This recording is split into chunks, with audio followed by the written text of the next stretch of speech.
Estimada audiencia, bienvenidos a los sonidos del siglo XVI. Como acaban de escuchar y como ya nos dijo Sebastián de Covarrubias en 1611 en su diccionario de la lengua castellana o española, el tambor enciende el corazón de los soldados. Y efectivamente, el título de esta pequeña ponencia es Al son de los templados a tambores, tambores epífanos en el siglo XVI. Acaban de escuchar ustedes el tambor templado que no es ni más ni menos que un instrumento que aparece en el XVI y que es de tecnología germano-suiza. Aproximadamente este modelo de tambor se inventa entre 1515 y 1530. Antes de esto, los antiguos tambores de los suizos, esos que vinieron y que he citado en el vídeo que llegaron a la guerra de Granada, se llevaban en la sangría, se llevaban en otra postura. Pero este sistema magnífico en el que en un aro se tensa, primero se moja y después se pega una piel de cabrito, cuando seca se tensa profundamente, se le pone una serie de contraros para cerrarlo, para cerrar la caja, y se tensa todo con cuerdas de cáñamo o de pita. Ahora evidentemente estos tirantes son de metal, y las templaderas se bajan. El resultado es este sonido templado. El contrario es el sonido que se suele utilizar en los momentos lúgubres o luctuosos, que es el sonido destemplado, que consistía justamente en lo contrario: se bajaban las templaderas, los bordones se aflojaban y el sonido era tremendamente triste. Me han comentado hace un momento que podrán tener la primicia de escuchar el tambor destemplado el próximo 31 a las 12 de la mañana, cuando hagamos unos toques destemplados para las víctimas del desgraciado accidente ferroviario de hace unos días.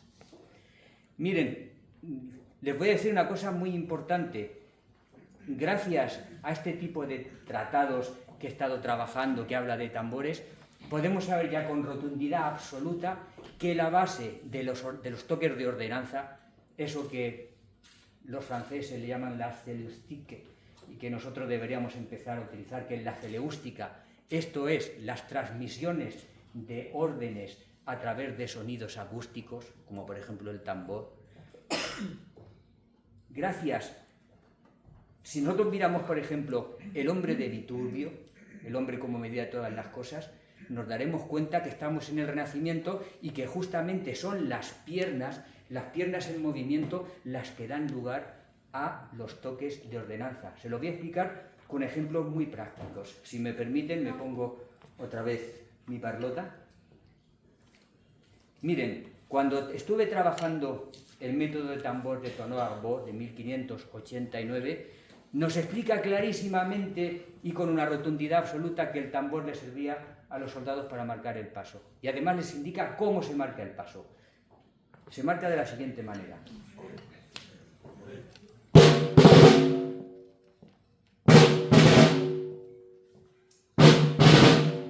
Ese es el toque básico para marcar el paso. El mismo Arbaud nos dice que hay todas las variaciones que queramos hacer posibles sobre ese toque básico. Sí, por favor. Sin problema. Mi suboficial mayor. Subteniente. O subteniente. Entonces, como estamos comentando sobre ese toque básico, podemos meter todos los rudimentos o todas las variaciones que queramos. En el método de Arbaud aparecen ni más ni menos que 59 variaciones. Otra.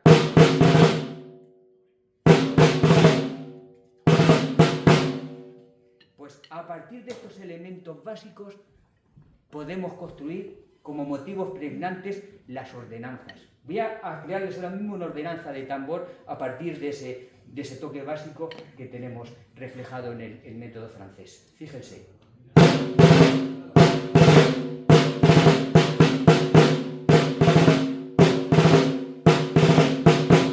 Ya he hecho una ordenanza, así de sencillo. Pues esta manera de tocar el tambor, que tiene su origen en Suiza, porque realmente este rudimento que estoy haciendo, si hay alguien aquí que conoce el mundo de la percusión, esto se llama el Swiss Army Triplet. hago este rudimento. Ese rudimento es básico, es absolutamente básico en un montón de ejércitos del mundo. ¿Qué queremos decir con esto? Que partiendo del movimiento de las piernas, recuerden el hombre de Vitruvio con las piernas, partiendo de ese movimiento, nosotros somos capaces de organizar permutaciones de ritmos para hacer cualquier tipo de ordenanza militar. Evidentemente, cada ejército tenía los suyos propios. De hecho, ahora mismo el coronel Casas nos ha estado hablando de algunos de los tratados que he leído y efectivamente los tambores mayores tenían que conocer los toques de ordenanza para transmitir órdenes los propios de los tercios españoles, pero es que tenían que conocer todos los toques de todos los enemigos con los que luchaban. Es decir, que era una persona que tenía una formación, un oído extraordinario.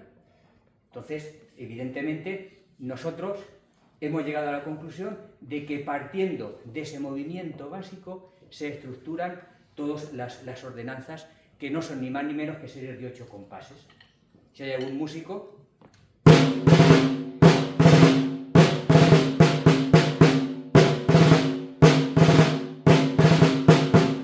que me acabo de inventar aquí ahora en este mismo momento. Podemos inventar todos los que queramos. Y efectivamente, ¿han visto ustedes el vídeo lo extraordinario que es la tradición popular para recuperar las músicas del pasado? Por un lado tenemos las fuentes de las partituras que hemos estado hablando que se encuentran en el siglo XVI, por ejemplo, en las ensaladas. O si vamos a la segunda mitad, podemos encontrar fuentes en los madrigalismos de autores como Joan Brudier, por ejemplo. O si vamos al XVII, nos las encontramos en las músicas de batalla de los órganos, ni más ni menos encontramos las músicas, o en lugares absolutamente insospechados, como por ejemplo en las músicas de las guitarras barrocas de Gaspar Sanz. ¿Han escuchado ustedes La fantasía para un gentilhombre? A los que les guste la música clásica, ¿se han dado cuenta que hay una música que se llama la sonería o el toque de la caballería de Nápoles? Pues es una música de ordenanza del 17. Hace poco, con mi amigo el coronel francés Thierry, le llevé una marcha que había encontrado, que había anotado aquí sobre los mosqueteros del rey de Francia, de Luis XIV. Se la llevé y dije, qué interesante. Pues ahí tienen otra sonería, otra música de ordenanza del siglo XVII. Y ya que estamos hablando del siglo XVII, tenemos la increíble suerte de que se han conservado en lugares, realmente en el último lugar donde el coronel se podía imaginar, en un tratado de torneo hay músicas de ordenanza de tambores españoles, músicas de ordenanzas de tambores españoles. ¿Por qué? Si se han dado cuenta, les he hablado de la batalla que se hizo en el felicísimo viaje cuando cuando el príncipe Felipe, siendo hijo del emperador, está en sus dominios, va con su padre, el emperador Carlos, y en 1549, en Bruselas, en su honor, hacen un torneo, que le llaman batalla, y entonces esa música de batalla es la que les acabo de poner a ustedes hace un momento. Pero es que en ese tratado de 1626, en el vídeo dijo 1621, pero la edición es 1626, de Pistófilo, nos encontramos dos toques españoles. ¿Quieren escuchar cómo suenan? Sí. Perdón.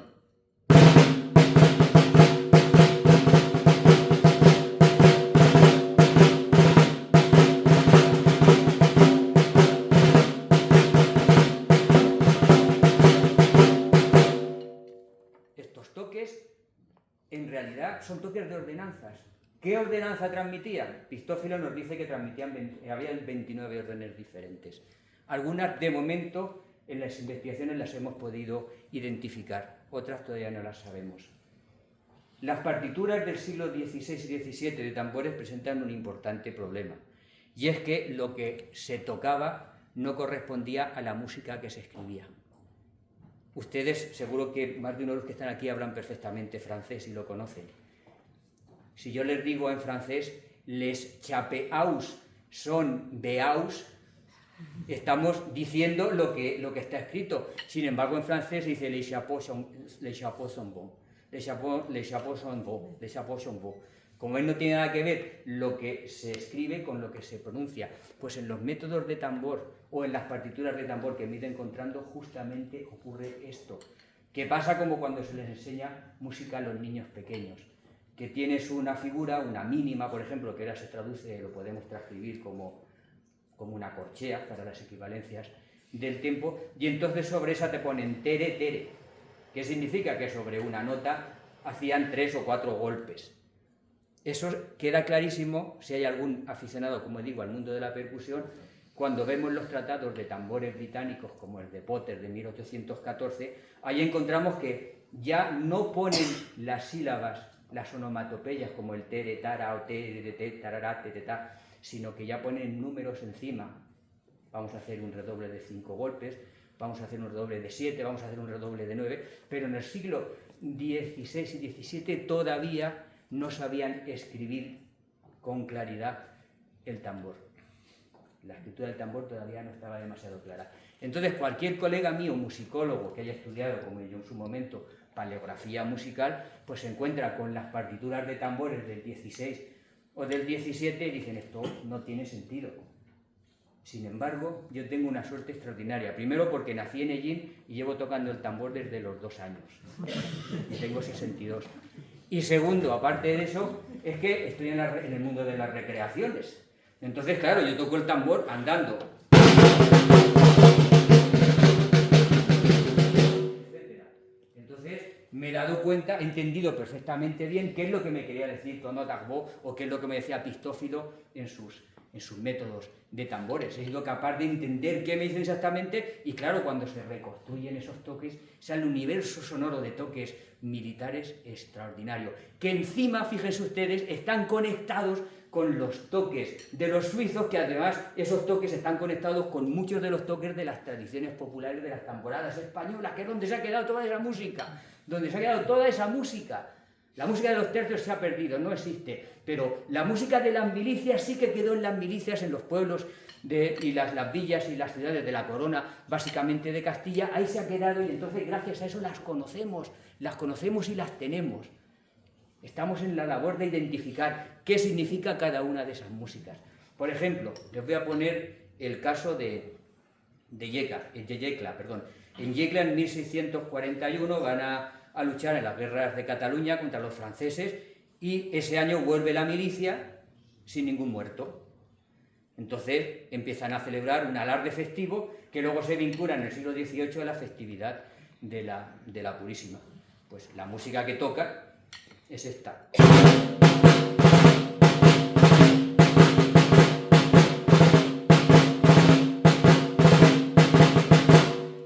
Esa música me la he encontrado en distintos sitios, entre ellos en la misma Guardia Suiza del Vaticano, creada en 1506 por Julio II.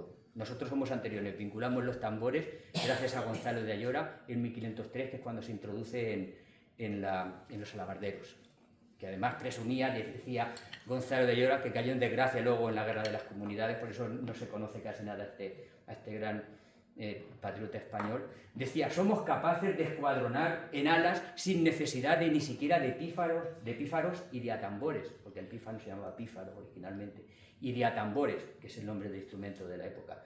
Fíjense lo que estaban diciendo.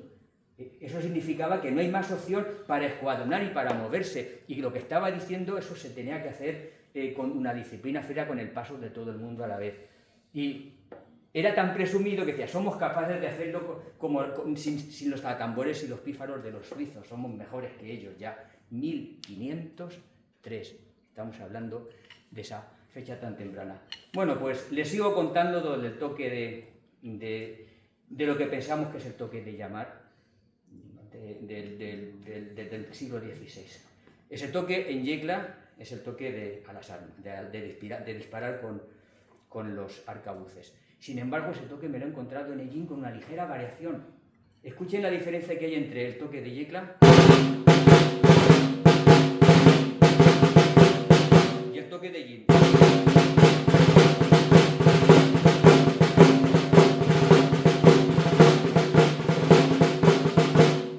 Es casi el mismo toque.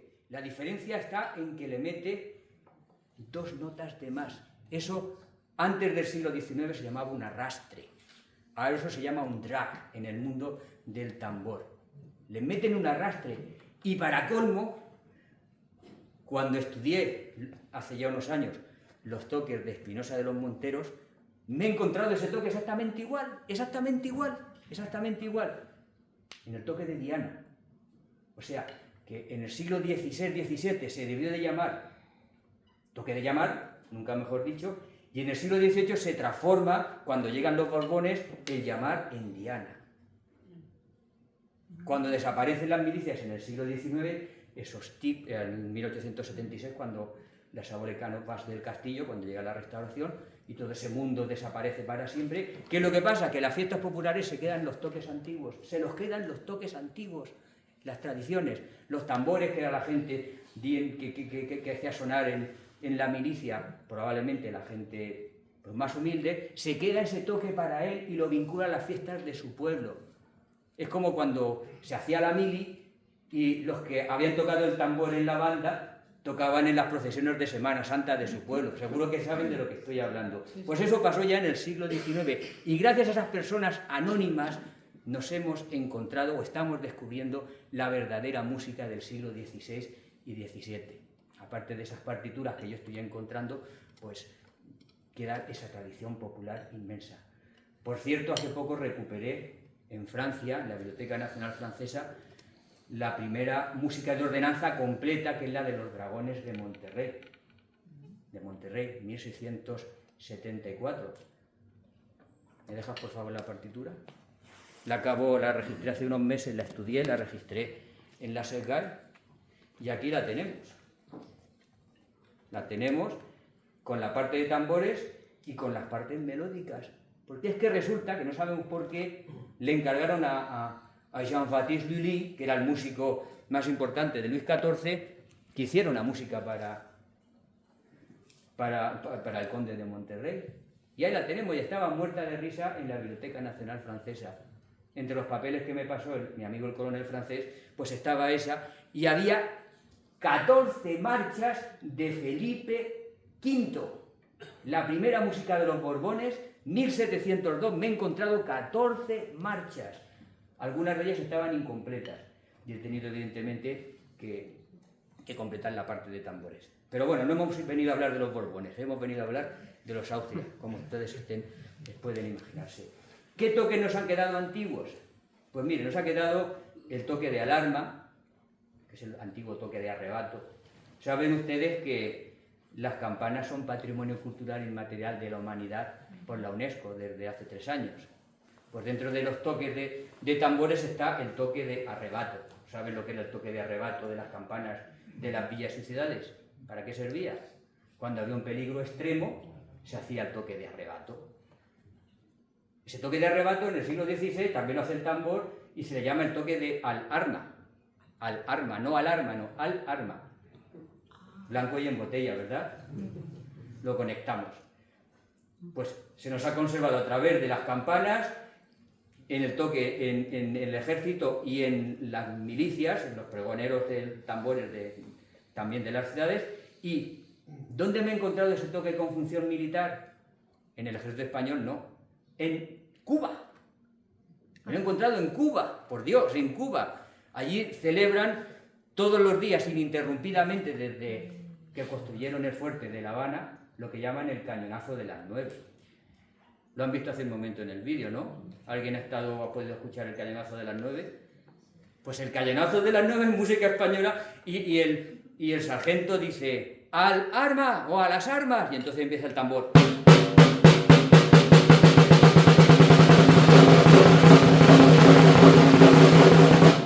Y suena el cañonazo. Pues ya tenemos otro toque, Hay que usar muchísimo el ingenio para recuperar las músicas. No nos las vamos a encontrar escritas en una partitura, por favor. Por eso nadie las ha encontrado hasta ahora. Hay que cavilar mucho, hay que darle las vueltas a las tradiciones populares y bueno, y hay que hacer labor de campo musicológico y buscar en bibliotecas. Gracias a eso, pues tenemos esa maravillosa música. No se puede imaginar lo bonita que es la música de los Dragones de Monterrey. Es preciosa. Y no digamos nada las músicas de los mosqueteros de Felipe V, de 1502, son maravillosas, son a cada cual más bonita. En el caso de esas músicas, cuando llega aquí Felipe V, es que no puedo dejar de contarlo, que estamos en los tercios, pues su abuelo, Luis XIV, a los mejores músicos de Versalles, les manda a componer músicas para su nieto. Y se las regala y se las traen a España. Lo que pasa es que los mosqueteros duraron poco más de 1 año y medio como unidad. Pero bueno, esas músicas se reciclarían y seguro que algunos de los toques, alguna unidad terminaría por escucharlo. Simplemente he abierto una nueva línea de investigación. Si quieren ver lo que estoy haciendo, consulten mi página Al son de destemplados a tambores. Llevo 16 artículos. Ahí está toda la investigación en profundidad con las citas de los documentos históricos donde está sacado Al son de destemplados a tambores. Y si quieren ver este vídeo y otros, este lo he vuelto a reelaborar y le he metido más imágenes, pues en mi página web, Antonio del Carmen López Martí, podrán ver muchos toques y muchos documentos visuales sobre el mundo del tambor histórico. Y simplemente, yo lo que quiero aquí es hacerles concienciar del precioso sonido del tambor de guerra del siglo XVI. Y respecto al pífano, pues ya lo hemos dicho, el pífano servía básicamente para entretener. Yo he participado en recreaciones de batallas del siglo XVI y solamente éramos 200, no éramos 5.000 o 15.000.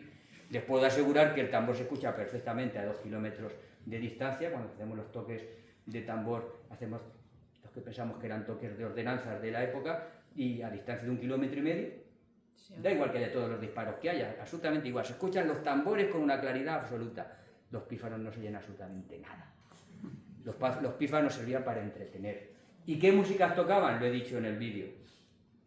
Músicas populares, músicas de moda, música, pues no sé, como la morisca, no sé si tengo aquí el flautín.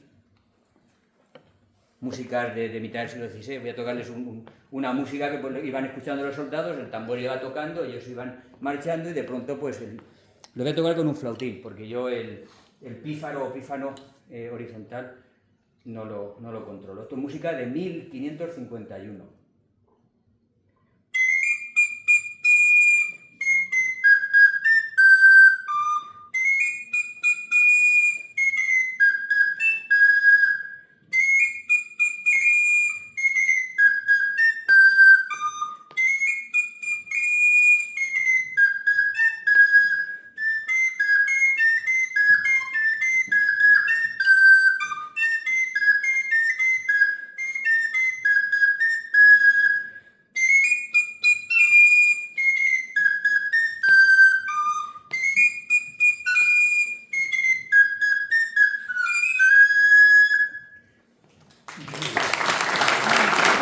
¿No puedo tocar el tambor también?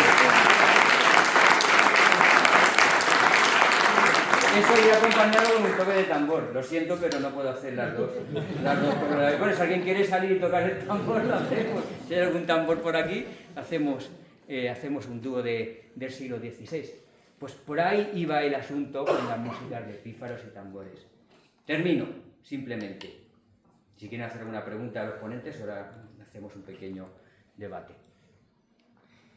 El tambor tiene función de transmisión de órdenes, es el cuerpo de transmisión de órdenes desde la época. El punto de partida de los toques del tambor es el movimiento de la marcha, porque a partir de esos toques de marcha se organizan estructuras de 8 compases, algunas de ellas repetitivas, porque simplemente se utilizan las figuras típicas de hipotiposis del barroco, pero se repite una figura un montón de veces, y las permutaciones de esos ritmos son tantas como tantos toques ha habido en la historia de todos los ejércitos europeos de los siglos XVI, XVII y XVIII.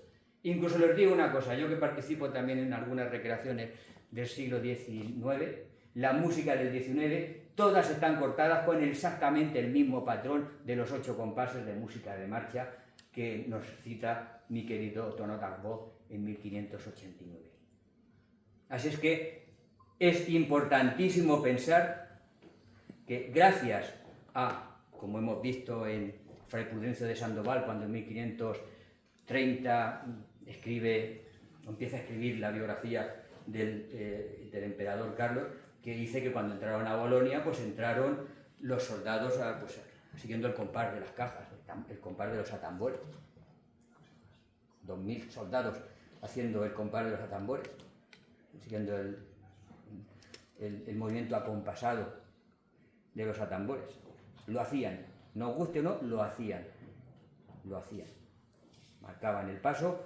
Evidentemente no era, digamos, una práctica continua, pero cuando tenían que marcarlo, lo marcaban. Y la prueba evidente está en que gracias a esos movimientos de los pasos se han organizado todas las ordenanzas, como digo, de todos los ejércitos de estos siglos XVI, XVII, XVIII y XIX, donde hay un tambor sonando. Simplemente darle las gracias y en la próxima vez, si hay próxima vez, les hablaré de los dragones de Monterrey. Gracias.